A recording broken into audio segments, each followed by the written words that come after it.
Iran পূর্বেও পারমাণবিক অস্ত্র তৈরির চেষ্টা করেনি, ভবিষ্যতেও উৎপাদনের ইচ্ছে নেই। জাতিসংঘের ৮০তম অধিবেশনের ভাষণে সম্প্রতি এমনটাই জোর দিয়ে বলেছেন দেশটির প্রেসিডেন্ট মাসুদ পেজেশকিয়ান।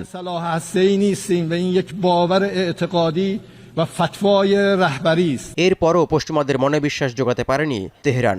পারমাণবিক অস্ত্র ইস্যু টেনে ইরানকে নিশানা করে যাচ্ছে যুক্তরাষ্ট্রসহ ইসরায়েলের অন্যান্য পশ্চিমা মিত্ররা। এই সুযোগে নিজেদের পক্ষে মিত্রদের সমর্থনের পাল্লা ভারী করতে শুক্রবার জাতিসংঘের ভাষণে ইরানকে সবার অস্তিত্বের জন্য হুমকি হিসেবে প্রতিষ্ঠিত করার জন্য নানাভাবে যুক্তি উপস্থাপন করেন নেতানিয়াহু। এমনকি ইরানের উপর জাতিসংঘের নিষেধাজ্ঞা পুনর্বহালের আলটিমেটামও দেন ইসরায়েলের প্রধানমন্ত্রী। To rebuild its military nuclear capacities. আমি বুঝি নির্মাণের শিল্প, সালাম স্টিল বোঝে durability. Salam steel, most durable steel. Iran's stockpiles of enriched uranium, these stockpiles must be eliminated.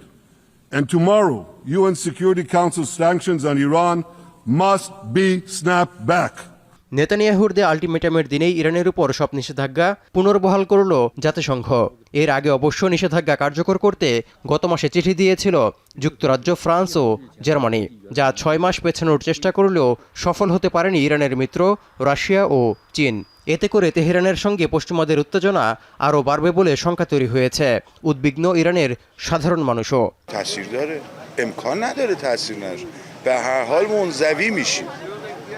از نظر اقتصادی مطمئناً تاثیرگذار. آقا من معیشتمو میخوام، من کاری به قطعنامه ندارم، من میخوام یه روالی باشه، یه زندگی راحت داشته باشم، خودم، بچه‌هام و امثالهم.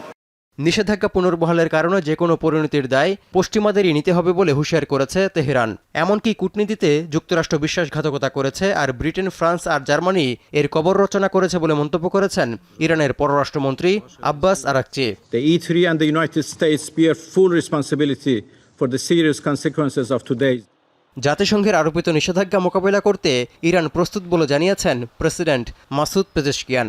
آسمون زمین خواهد اومد اینا مثلا این کارو بکنن ما بالاخره باید تسلیم بشیم و اگر بتونیم قدرت پیدا بکنیم و با همدیگه وحدت داشته باشیم و انسجام داشته باشیم به تصور من باکی از این بحران ها نی.